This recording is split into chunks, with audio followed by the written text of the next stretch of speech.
how to use Gmail vacation responder feature. So let's get straight into the video. It's actually a fairly easy process to go ahead and enable, and it saves you so much time.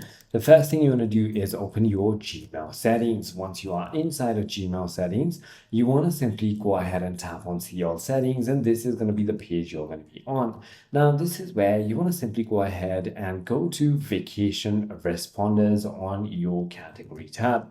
Once you simply get there, you want to turn that on and then select the first day and your last day of your vacation. Then you can simply add a subject and enter the message that you want to, like, thank you for your email. I'm currently away and will have limited access to my inbox. I'll respond to your message as soon as possible after my return, and simply go ahead and save that change. And any email that you get between these duration is going to go ahead and get that reply. I hope this video clarifies everything for you. If you have further more queries, feel free to comment down below, and I'll see you on the next one.